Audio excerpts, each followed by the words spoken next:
একটা সুস্থ বাচ্চার ওজন কীরকম হবে? আপনারা আলট্রাসোনোগ্রামে কতটুকু ওজন হলে বলছেন যে এটা একটা ম্যাচিওর বাচ্চা, বা কোন টাইমে আপনারা এটাকে ম্যাচিউরিটি বলছেন? 37 উইকস যখন হয় এটাকে আমরা টার্ম বলি, মানে ওই সময় বাচ্চা ম্যাচিওর হয়। ওই সময় যদি মানে আমাদের তো অনেক সময় থাকে ইলেকটিভ সিজারিয়ান করা লাগে, অনেক মানে আমরা ইচ্ছা করে সিজার করতে হচ্ছে, আচ্ছা, কোনো প্রয়োজনে আমার সিজার করতে হচ্ছে। তো সেই ক্ষেত্রে 37 সপ্তাহটা হচ্ছে আমাদের টার্ম হয় আর কি, মানে এই সময় ম্যাচিওর হয়। ওই সময় বাংলাদেশি বাচ্চাদের জন্য আমরা 2.5 কেজি ওয়েট। এই যে আপনি একটা কথা বললেন বাংলাদেশি বাচ্চার জন্য 2.5 কেজি ওয়েট, তাহলে তো এখানে আরেকটা প্রশ্ন আসছে যে অন্য বাচ্চাদের ক্ষেত্রে কি তাহলে ওজনটা ডিফারেন্ট? অন্য বাচ্চাদের ক্ষেত্রে ওরা 2.5 কেজি থেকে বেশি ওয়েটকে ওরা 2.5 কেজি ওদের জন্য আন্ডার ওয়েট, ওরা ধরে লো বার্থ ওয়েট।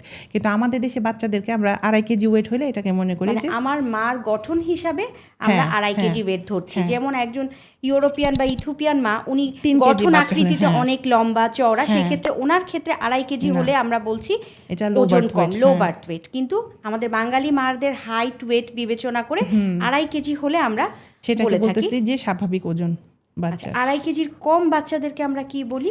2.5 কেজির কম বাচ্চাদেরকে যদি আপনার টার্মে থাকে তখন আমরা বলি লো বার্থ ওয়েট, IUGR বলা হয় সেটাকে, মানে ইন্ট্রাইউটেরাইন গ্রোথ রিটার্ডেশন। মানে গর্ভাবস্থায় তার গ্রোথটা রিটার্ডেড, গর্ভাবস্থায় তার গ্রোথ হচ্ছে না ঠিক মতো হচ্ছে না। আর যদি প্রিটার্ম থাকে, মানে 37 সপ্তাহের আগে থাকে, সেক্ষেত্রে তাকে মানে আমরা এটাকে প্রিটার্ম লো বার্থ ওয়েট বলি, IUGR বলি না।